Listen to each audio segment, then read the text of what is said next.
Assalamualaikum warahmatullahi wabarakatuh.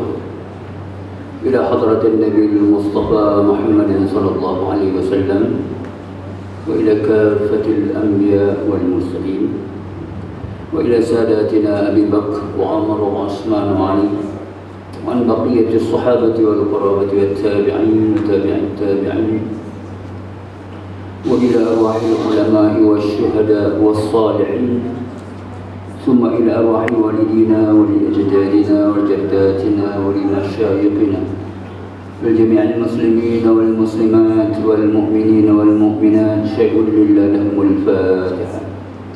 أعوذ بالله من الشيطان الرجيم.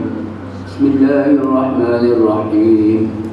الحمد لله رب العالمين الرحمن الرحيم مالك يوم الدين إياك نعبد وإياك نستعين اهدنا الصراط المستقيم صراط الذين أنعمت عليهم غير المغضوب عليهم ولا الضالين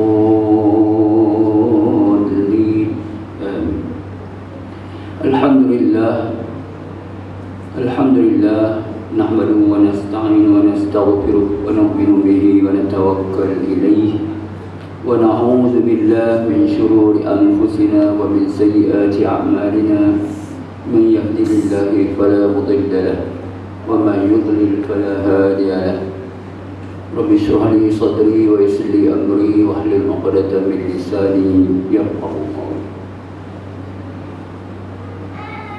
Saudara Mursi Surau,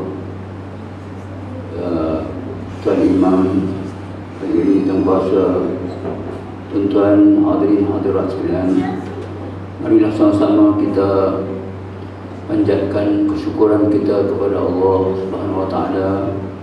Dengan izin dan inayahnya, kita masih lagi diberi kesempatan untuk bersama-sama di tempat yang berkat ini, di tempat kita rukuk dan sujud, iaitu kita sembah tidak lain kecuali Allah.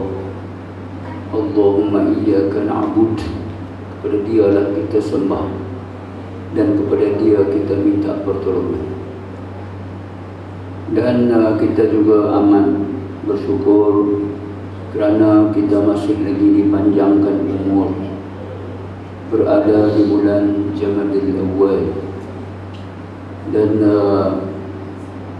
selepas Jamadil Awal, Jamadil Akhir, selepas Jamadil Akhir, Rajab, selepas Rajab, Sya'ban, selepas Sya'ban, Ramadan.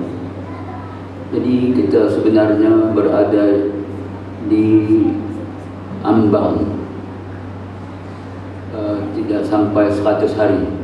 Kita ada 3 bulan lebih kurang, kita akan bertemu pula dengan Ramadan. Mudah-mudahan Allah Ta'ala kurniakan lagi umur kita dapat bertemu Ramadan yang mulia, dapat menunaikan ibadah, diberi kesihatan, diberi kelapangan untuk datang lagi ke surau ini, dapat bersedekah, dapat berinfak, dapat menemui Lailatul Qadr khairun min alf syahr.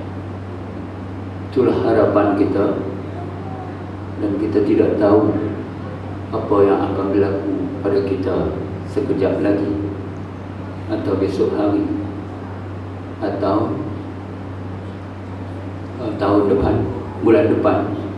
Jadi perkara yang akan datang atau perkara yang di luar kemampuan kita, di luar akal kita, di luar atau sempadan kajian kita, maka disitulah pengetahuan Allah, ilmu Allah. Bayangkan tuan-tuan, beberapa ratus alat yang canggih, helikopter, kapal terbang dari semua negara-negara maju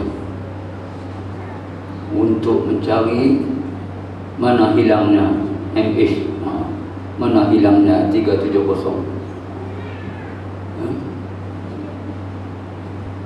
Itulah dikatakan bahawa penggunaan seluruh keupayaan manusia yang digelarkan manusia yang berada di sains dan menguasai sains dan teknologi sekarang canggih, kecanggihannya. Namun kecanggihan manusia agak terbatas.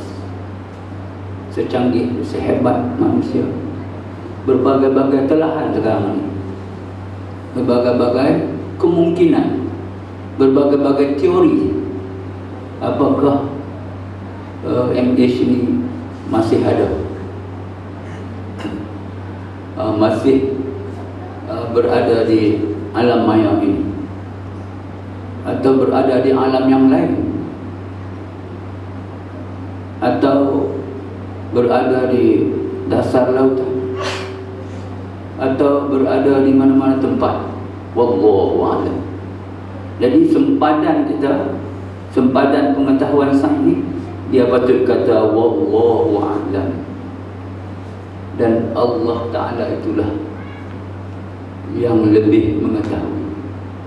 Sebab itu dalam keadaan sekarang ini, apa yang berlaku pada umat Islam di Malaysia atau umat masyarakat di Malaysia ini, apa yang berlaku pada kita sebenarnya menguji manusia keseluruhan. Bukan saja menguji kepimpinan Malaysia dalam mencari, tetapi menguji seluruh kehebatan, kecanggihan US-nya, UK-nya, Jerman-nya, Perancis-nya, China-nya, Jepun-nya, New Zealand-nya, Singapura dan sebagainya. Dan sampai saat ini manusia yang dikatakan saintis ni masih lagi ada halaman cabaran besar.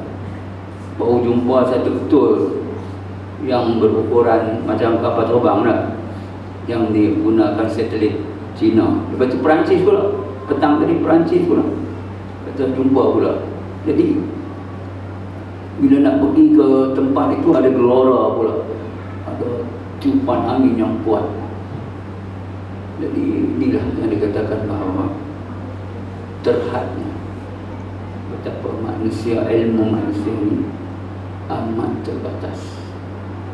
Manusia apabila berlaku satu kejadian, maka dia hendaklah pulang kepada Allah, tarji' ila Allah, bagaimana Allah Ta'ala mengajar kita. Allah Ta'ala dah ajar umat yang terdahulu, umat yang ditimpa berbagai-bagai ujian. Dan patutnya manusia zaman sekarang ini mengambil pengajaran daripada apa yang berlaku umat terdahulu. Allah Ta'ala sebut dalam surah Al-Baqarah ayat 155, A'udzu billahi minasy syaithanir rajim, wa lanabluwannakum bisyai'in minal khawfi wal ju' wa naqsin minal amwali wal anfusi was samarat wa basyyiris sabirin الذين إذا أصابتهم مصيبة قالوا إنا لله وإنا إليه راجعون. Apa maksudnya? Dan kami pasti, kami sesungguhnya akan menguji kamu dengan sesuatu daripada sebahagian. Min ini makna bahasa Arabnya min tab'id, sebahagian daripada al-khawf, ketakutan. Jadi ketakutan ni banyak dah. Ketakutan kita banyak. Kita takut di udara, takut di darat. Di udara kita tengok ada juga maknanya masalah utama.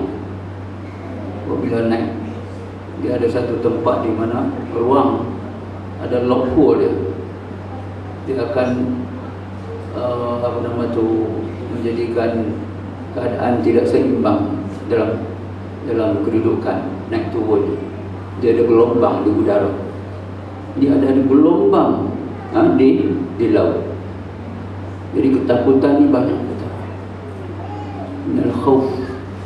Terus sekarang ni keluar rumah kita bimbang, ketakutan diragut di sana, ketakutan dirompak. Sebab kita ni banyak kejadian-kejadian yang menakutkan kita. Minal khauf wal ju', kelaparan. Jadi negara kita ni tak ada lapar, tapi setengah-setengah negara mereka makan 2 hari sekali. Kita 3 kali sekali. Dia 3 kali sekali, 3 hari sekali makan. Bayangkan, kita 3 kali sekali. Betapa mewahnya kita. Tapi tuan-tuan orang-orang geladangan ni duduk di, sekarang ni sudah ada di Malaysia. Geladangan duduk di jabatan, duduk di tempat-tempat kaki 5 kedai dan sebagainya. Apabila rakan-rakan kita pergi bawa makanan di masjid, maka orang ramai, makanan habis 2 minit habis tu. Sebab ramainya orang tak makan. Ya, ini maknanya al-ju'. Al-ju' menaqsin minal amwal, kekurangan harta.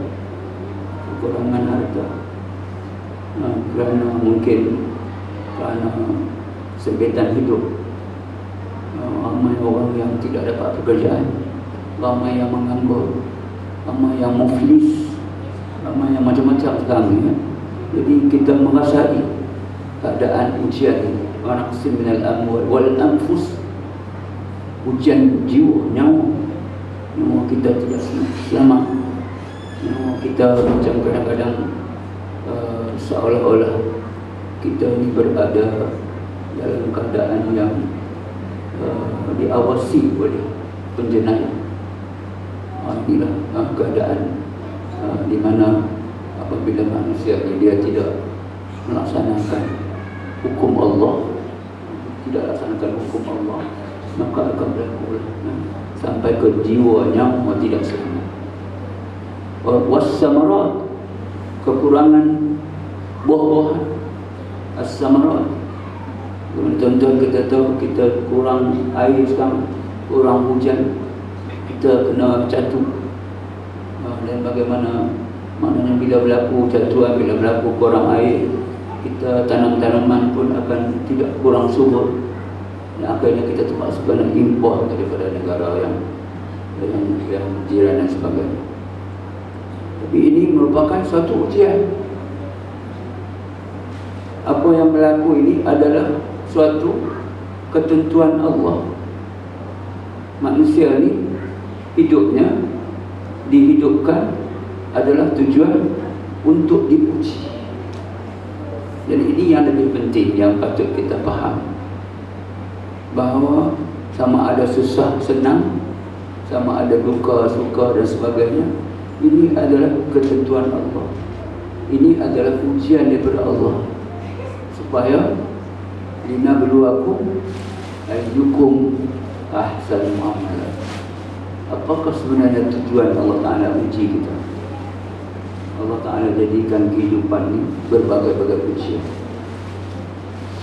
Nak tengok kita, nak lihat sama ada kita tahan ujian atau tidak. Dan jadi orang baik ke, jadi orang yang frust atau orang yang kecewa dengan ujian, atau orang yang menerima ujian dengan kesabaran, dengan sabar. Sabar itu apabila kita diuji, kita tidak gelabah, orang kata istilah gelabah, tidak panik, tidak goncang. Ini payah, ini sebenarnya suka cakap mudah, kita mudah untuk menyebutkan sabar kepada orang yang ditimpa kesusahan. Namun orang kata orang kata mata melihat itu lebih mudah daripada yang menanggung kesusahan. Menanggung itu lebih derita, lebih hebat. Dan orang yang kena tanggung derita itulah yang sebenarnya dipuji oleh Allah Subhanahu wa taala. Sebab itu Allah Taala mengatakan wa basyiris sabirin, dan beri gembira, beri khabar gembira, busyra, basyir, beritahu dengan bahasa yang baik.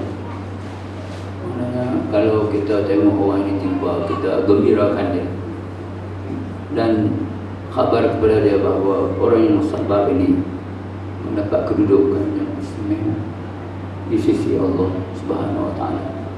Orang yang sabar, orang yang menahan kesusahannya, menahan derita, menahan kemarahan dia. Kalau dia marah, dia boleh tahan marah dia. Kalau dia derita, dia boleh tahan kesakitan itu. Dia boleh senyum lagi di sebalik kesusahan yang ditimpakan kepadanya. Ini yang hebatnya. Sebab itu Allah Ta'ala kata dalam sebuah hadis, ajaba li amril mu'min. Allah Ta'ala amat kagum, Allah Ta'ala amat hairan, atau kita kata Allah Ta'ala amat memandang hebat seorang mukmin atau mukminah yang apabila ditimpa iza asabathu syarra syakar, apabila ditimpa atau diberi kemudahan, kesenangan, dia bersyukur kepada Allah. Apabila ditimpa iza asabathu dharra sabar, bila ditimpa kesusahan, dia sabar. Dan semuanya itu, sama ada susah dan senang, adalah baik belaka baginya. Jadi dia tidak, orang kata apa, tidak goyah, pendiriannya tak berubah.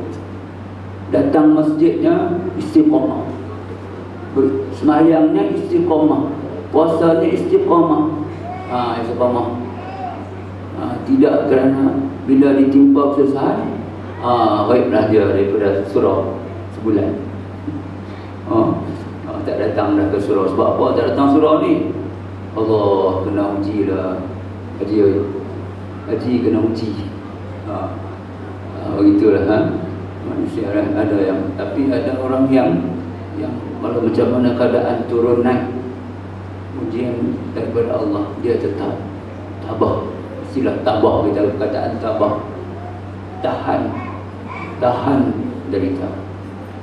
Orang kata apabila datang kegelapan ini akan berlalu dan akan dapat kecerahannya. Malam akan bertemu siang, siang bertemu dengan malam, silih berganti. Ibarat kehidupan kita lah, ada senang, ada susah. Bayangkan tuan-tuan, kalau hidup kita senang saja, semua yang kita nak dapat semua, jadi apa akan berlaku pada kita? Kita tidak akan merasai nikmat kesenangan itu yang sebenarnya. Orang yang merasa nikmat kesenangan di sebenarnya ialah orang yang dah ditimpa kesusahan. Kan? Macam kita lah nikmat sehat. Bila kita rasa bernilainya nikmat sehat ni, bila kita sakit. Bila kita sakit, alangkah baik kita sehat. Jadi bayangkan kalau kita tak sakit, jadi bagi kita tak ada lah nilainya lagi. Ibarat macam Fir'aun laknatullah alaihi, dia tak pernah demam pun. Bila dia nak demam, doktor datang bawa dia pergi ke tempat yang boleh menjadikan panas badan dia. Maknanya, jadi sebab itu dia rasa angkuh dan sombong. Orang yang tidak ditimpa kesusahan, maka dia akan rasa sombong, angkuh. malah dia mengaku dirinya sebagai Tuhan. Jadi alhamdulillah kita patut bersyukur kepada Allah SWT apabila kita diuji, apabila kita diberi kesusahan, apabila kita diberi kesusahan, ditakdirkanlah kalau kita ni yang berada yang susah sekarang, ditakdirkan Allah jadi kaya. Tiba-tiba ada orang bagi 1 juta kat kita, bolehkah kita datang malam ni? Zat pergi habis 1 juta kat mana ni? Naik tempat-tempat tinggi dan sebagainya, agaknya habis 1 juta. Jadi sebab itu kita patut bersyukur kepada Allah Subhanahu Wa Taala. Apa yang berlaku MH ni 370 ke, berlaku kemarau ke, berlaku apa ni, kita hendaklah sabar. Dan kata Allah, perkara yang pertama sekali ia patut keluar daripada mulutnya apabila ditimpa satu-satu musibah. Musibah ni mana? Ditimpakan. Ditimpa tu maknanya dikenakan. Apabila kita dikenakan suatu perkara yang baik ke atau yang tidak baik. Kalau yang tidak baik, kita kena kata qalu inna lillahi wa inna ilaihi raji'un.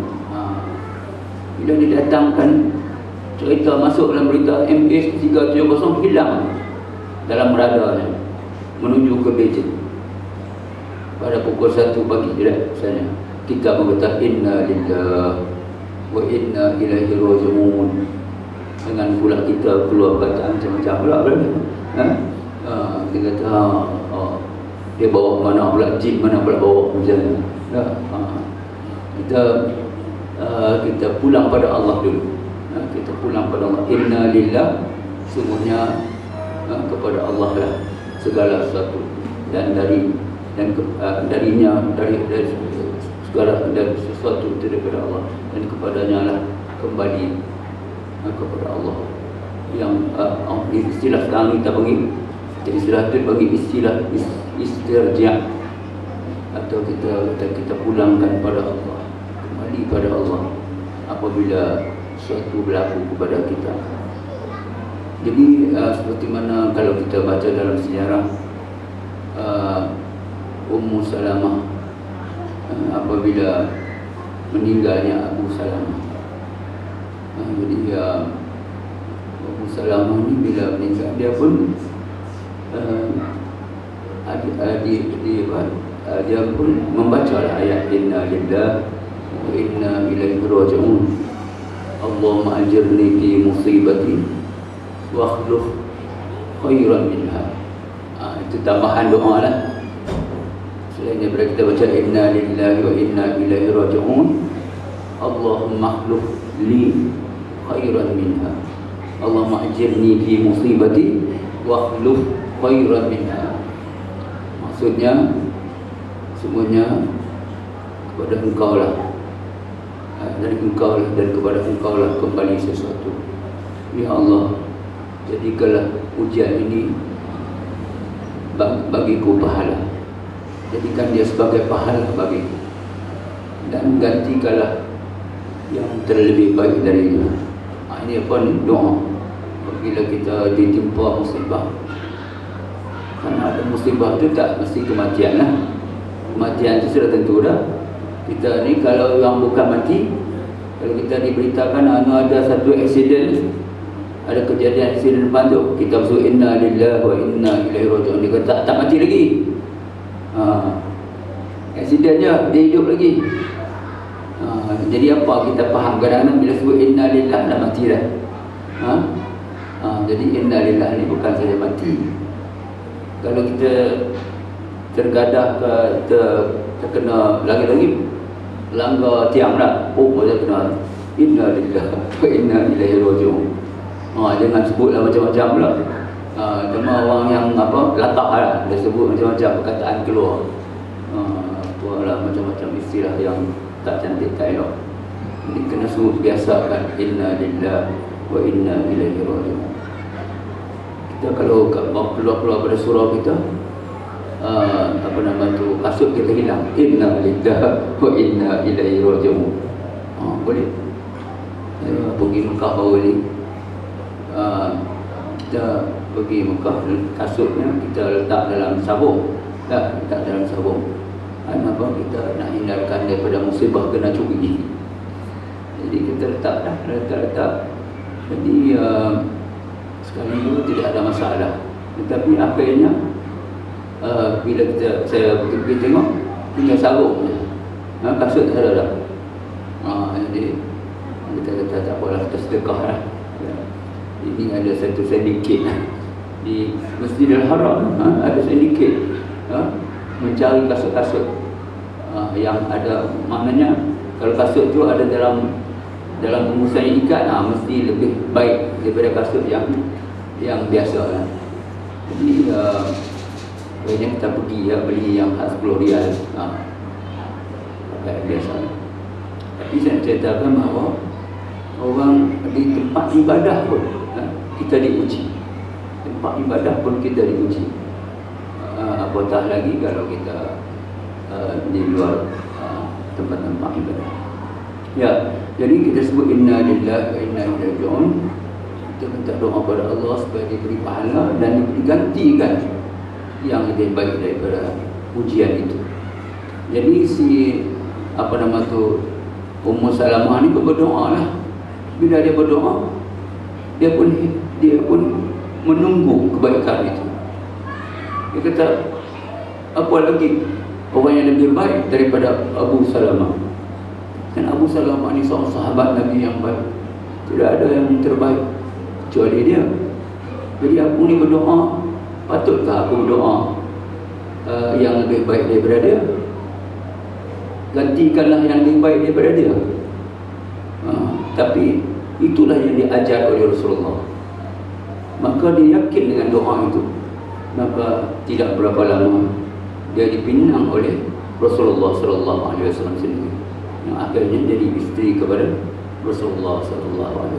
Ini maknanya satu bukti menunjukkan bahawa Allah Ta'ala tunjuk di dunia ada. Di dunia ini Allah Ta'ala tunjuk kepada orang yakin dengan doa, yakin dengan pemberian daripada Allah.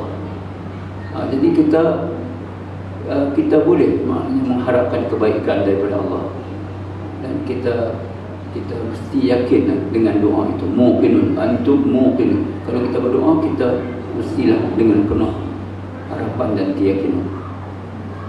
Jadi Allah Ta'ala kata, ulaika alaihim salawatun min rabbihim wa rahmah wa ulaika humul muhtadun. Mereka itu mendapat pengampunan, mendapat keselamatan daripada Tuhan mereka, dan juga rahmahnya, dan mereka adalah orang-orang yang mendapat petunjuk. Jadi maknanya, begitulah hebatnya kan orang yang sabar ini. Orang yang sabar bila diuji dan dia terima ujian itu daripada Allah dengan penuh keredaan, maka bukan saja dia dapat kelebihan pada diri dia, tetapi Allah Subhanahu Wa Taala akan memberi doa kepadanya, selawat, minta mengampunkan dosanya, dan Allah Ta'ala menurunkan rahmah pula, kasihan belas padanya. Dan sudah tentulah itu adalah ciri-ciri orang yang mendapat petunjuk, al-muhtadun, mendapat petunjuk daripada Allah Subhanahu Wa Ta'ala. Jadi salah satu kita kata pengajaran daripada ujian yang Allah Ta'ala berikan kepada kita tidak lain adalah Allah Ta'ala nak mengangkat darjat, kedudukan, maqam kita, kedudukan kita supaya lebih mulia, lebih lebih tinggi darjatnya, kedudukannya berbanding dengan sebelum diuji. Jadi sudah tentulah ada kesusahannya, ada keperitannya. Di sebalik keperitan itu ada kesenangannya. Inna ma'al usri yusra. Semuanya di sebalik atau bersama-sama dengan kesukaran itu ada kemudahan, ada kelebihan yang Allah Ta'ala ingin berikan kepada orang yang diuji oleh Allah Subhanahu wa taala. Jadi para sahabat, tuan-tuan sekalian, para sahabat radhiyallahu alaihim, mereka bukan saja mereka diuji dengan kesusahan, tetapi mereka mencari ruang untuk mereka diuji dengan perjuangan. Hebatnya mereka ni. Kalau mereka tak keluar berjuang, mereka rasa bersalah. Bila keluar berjuang, mereka akan menempuh kesusahan, akan menempuh berbagai-bagai liku, berbagai-bagai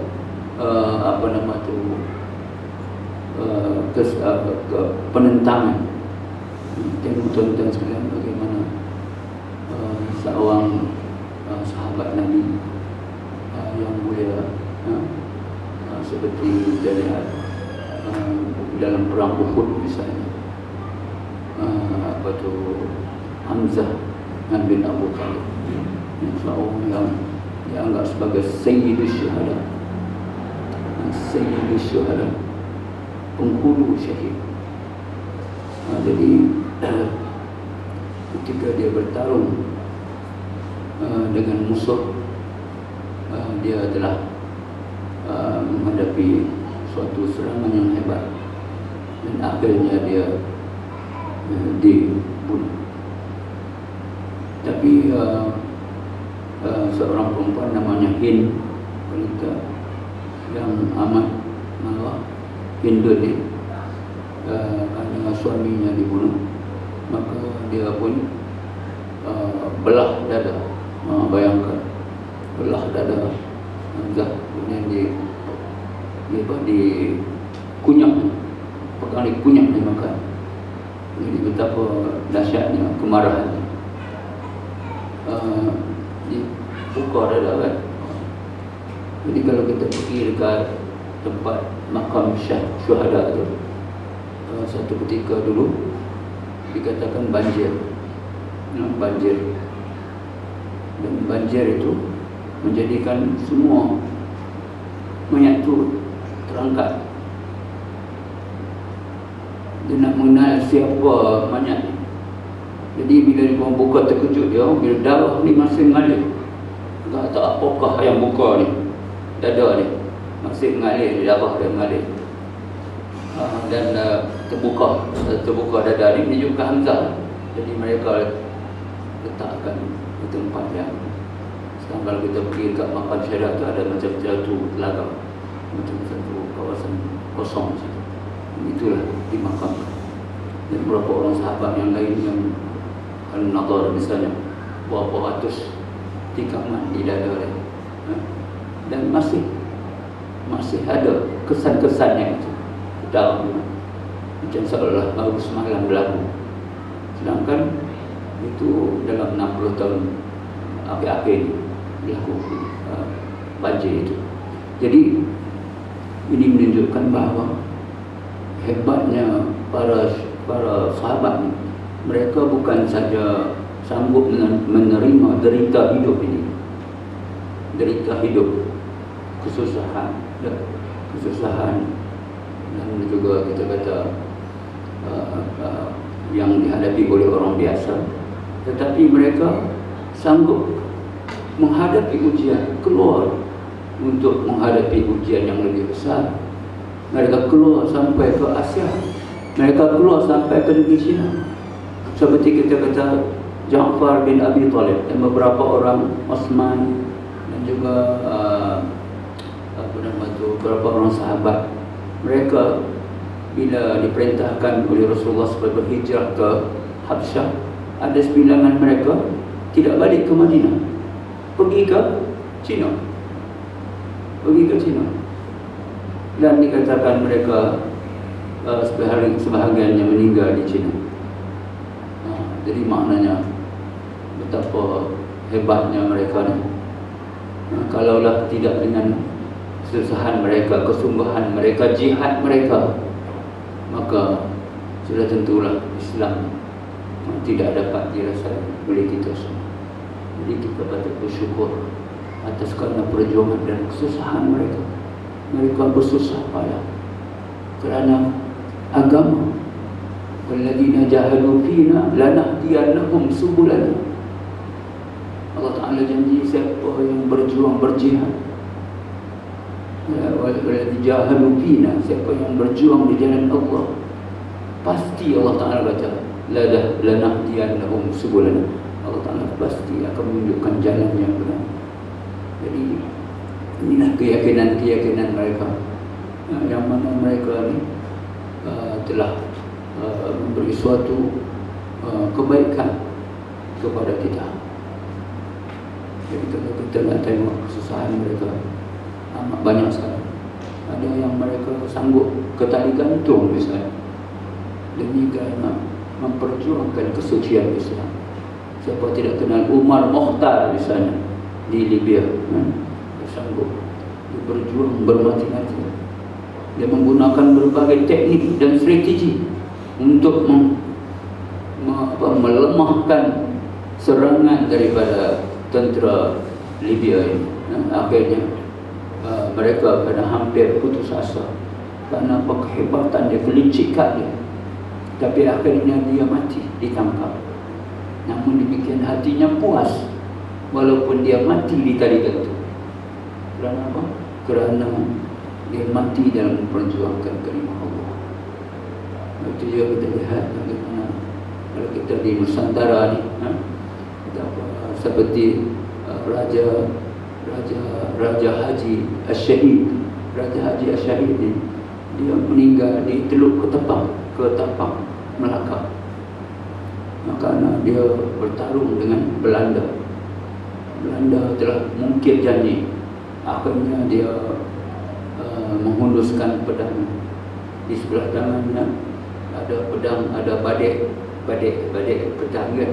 Satu lagi dia sedang membawa kitab salawat, iaitu kitab apa nama tu kitab Allahumma salli ala Muhammad, kitab salawat lah, yang dibacanya pagi dan petang. Maknanya betapa hebatnya orang dahulu. Mereka tidak tinggal amalan selawat dia yang panjang tu. Jadi kalau kita baca, tengok selawat yang dia baca tu, dia ada tiap-tiap hari dalam 10 muka surat selawat saja. Tu selain daripada Al-Quran tu, selawat je. Hari Ahad baca lain, hari Senin baca lain. Tapi tidak tinggal amalan dia. Walaupun dia pergi berperang, dengan Belanda, walaupun dia tahu dia akan berhadapan dengan suatu serangan yang hebat, Belanda dengan Inggeris bersatu, dan akhirnya dia dibunuh, ditembak, dan dikatakan bahawa kapal yang bawa mayatnya ke Pulau Penyengat ni di Indon lah.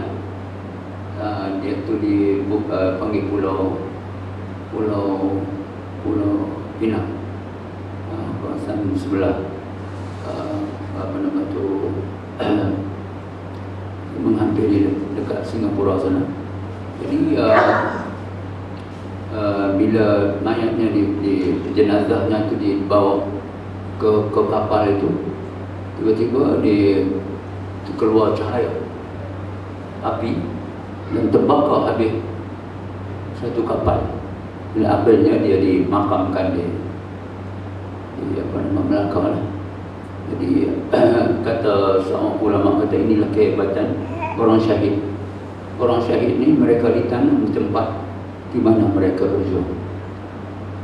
Tuan-tuan sekalian, demikianlah kita nak sebutkan di sini ialah bahawa ujian ini adalah untuk kebaikan, bukan untuk keburukan kita. Allah Ta'ala uji kita. Wa nabluukum bil khairi wal fitnah.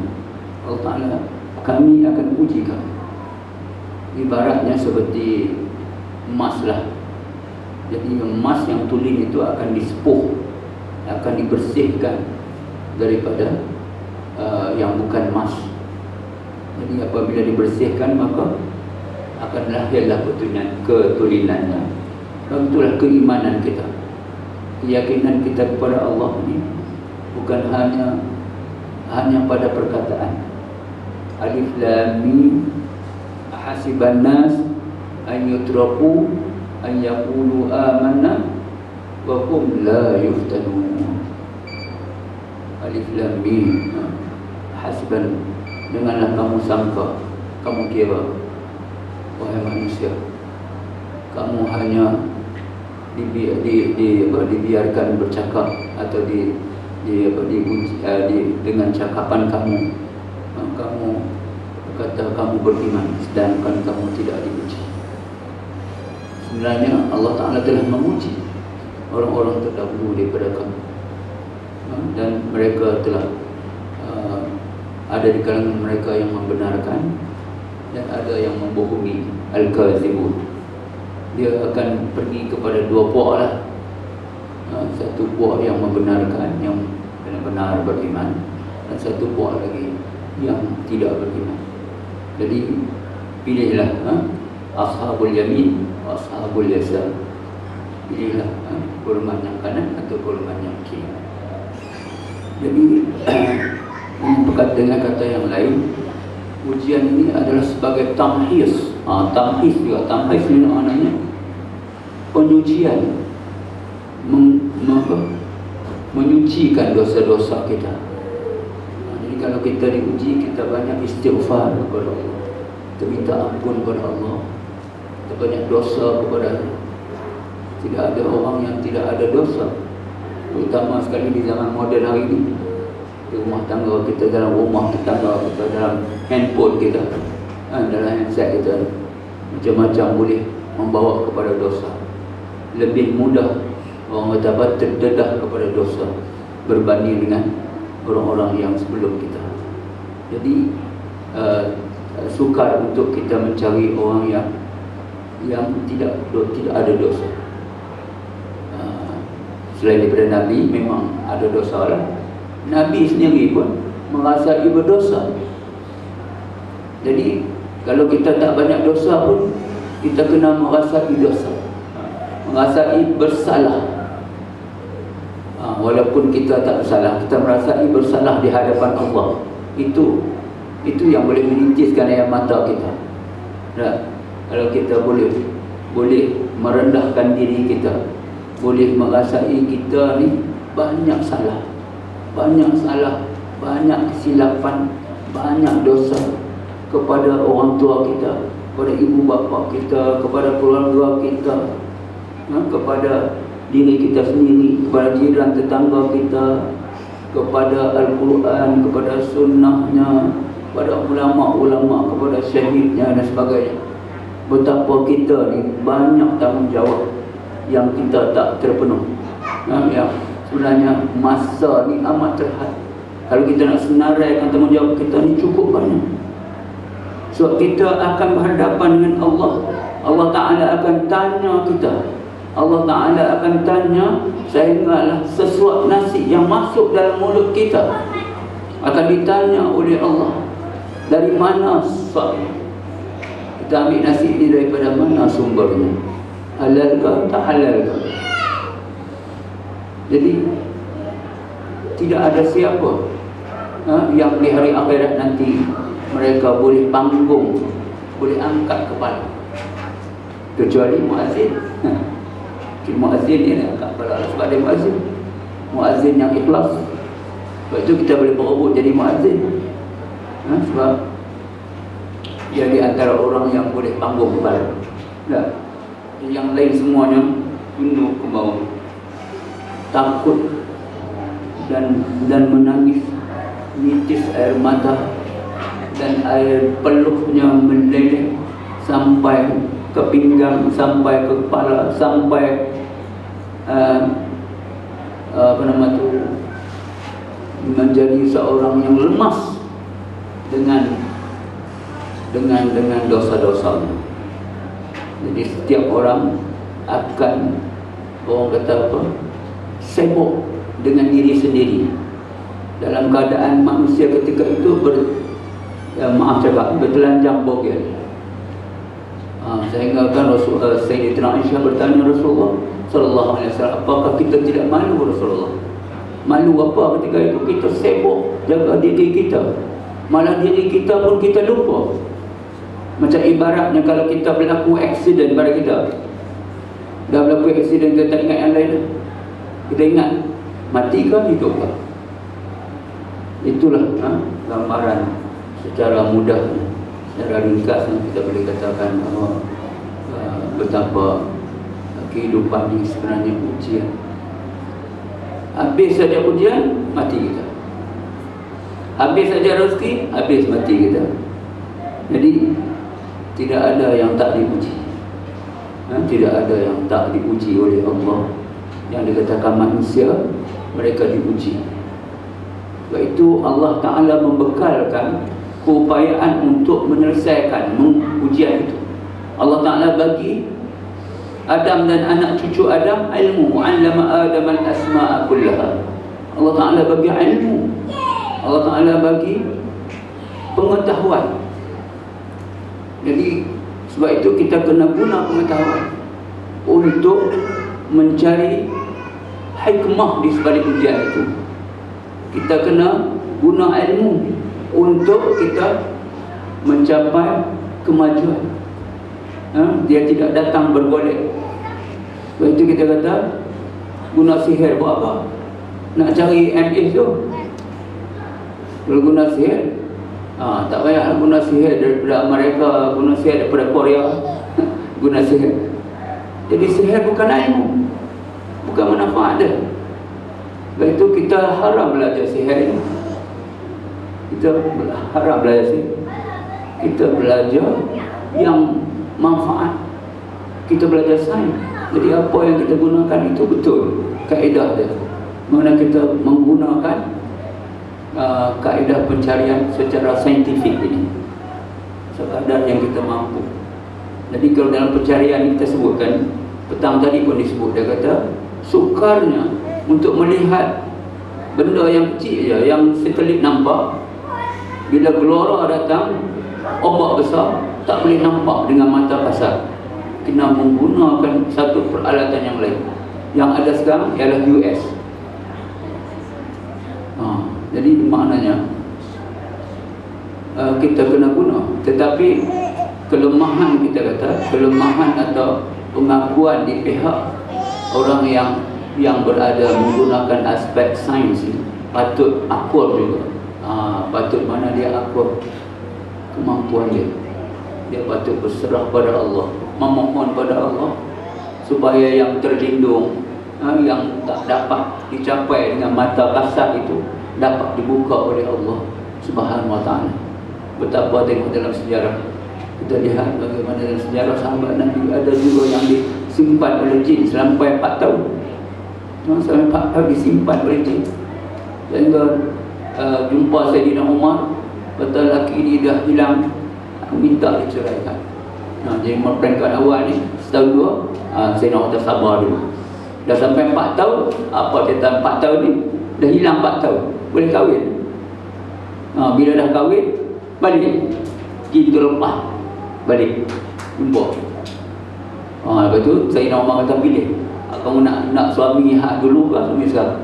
Dia pilih suami hak dululah. Okey, saya sebenarnya ada pengalaman sendiri. Saya ada bawa orang saudara yang pergi haji dalam 4-5 tahun dulu haji. Jadi kita pun ada juga keluarga di Mekah sana. Jadi dia pun tinggal keluarga semua yang balik, yang lain hilang, yang dia seorang hilang. Dia ni nama Haji Din. Sampai sekarang ni masih jadi tanda tanya di mana. Tapi di kalangan keluarga-keluarga ni ada menyebutkan tahun lepas lah, dia kata jin tu berjanji nak serah balik. Kita jin nak serah balik, pergi lah. Kalau pergi tak serah juga. Jadi maknanya kita ni dalam Islam, alam kita ni bukan saja alam dunia, ada alam jin. Tetapi sebenarnya tuan-tuan, jin dengan manusia lebih mulia lagi. Malaikat dengan manusia ni, manusia lebih mulia lagi dengan syarat. Dengan syarat maknanya manusia ni berilmu, cari ilmu. Jadi kita dalam soal jin dan sebagainya, kita tidak harus orang kata memuliakan jin tu. Sebenarnya yang paling muda ialah manusia yang alim, manusia yang wara, manusia yang soleh, manusia yang buat baik, manusia yang ikut Nabi, manusia yang ikut Rasul. Itu yang paling baik. Itu yang paling orang kata al-mutaqarribin, yang dekat dengan Allah, yang qarib dengan Allah. Dan mereka adalah orang-orang yang memang merupakan suatu makhluk yang dimuliakan. Walaqad karramna bani Adam, Allah Ta'ala muliakan bani Adam. Itu sekalian, saya fikir sekadar itu malam ni. Bagi kesimpulannya, kita fokus pada malam ni bicaranya tentang hikmah di sebalik ujian yang Allah Ta'ala timpakan kepada kita. Dan kita harus sedar bahawa ujian ini adalah ketentuan Allah. Yang keduanya, ujian itu untuk kebaikan kita. Kalau kita sabar, kita dapat kelebihan daripada Allah Subhanahu Wa Taala. Dan kita harus, orang kata apa, bukan saja sanggup menerima cabaran, malah sanggup menghadapi ujian. Ke depan mencari ujian-ujian yang boleh mendapatkan pahala daripada Allah Subhanahu Wa Taala.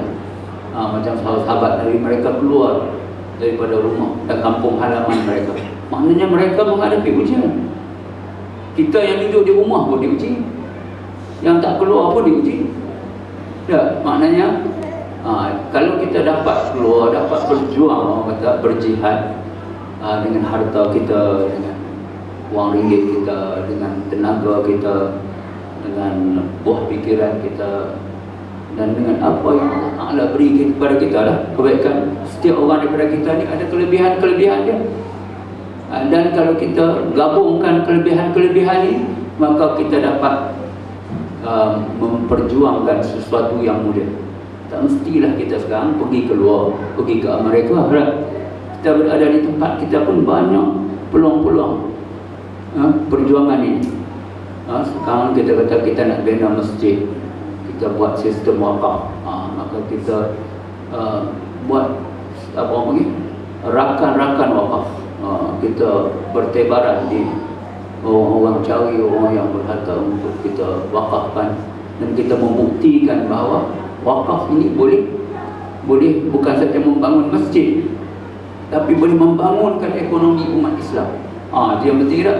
Orang kata kalau kita bersatu, kalau kita orang kata dikit-dikit, lama-lama jadi bukit.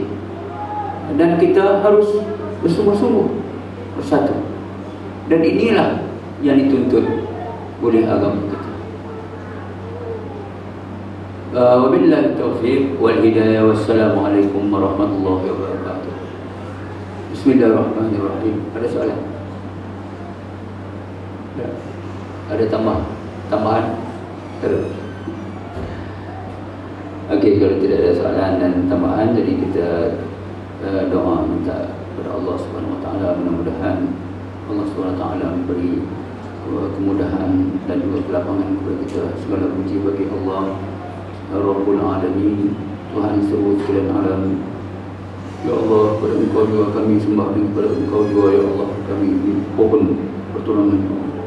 Ya Allah, ya Tuhan, tunjukkanlah kami jalan yang benar, jalan Islam yang telah Engkau kurniakan kepada Nabi kami Muhammad sallallahu alaihi wasallam, para sahabatnya dan para pengikutnya, serta para ulama wa syuhada sebelum kami.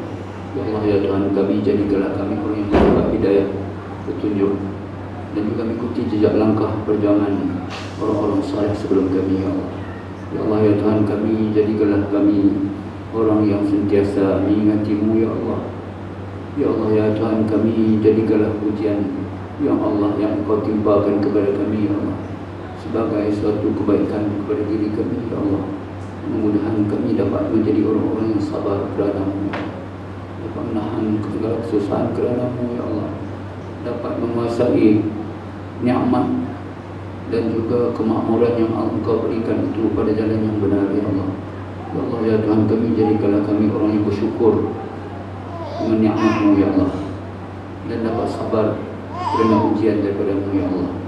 Rabbana atina fid dunya hasanah fil akhirati hasanah wa qina adzabannar.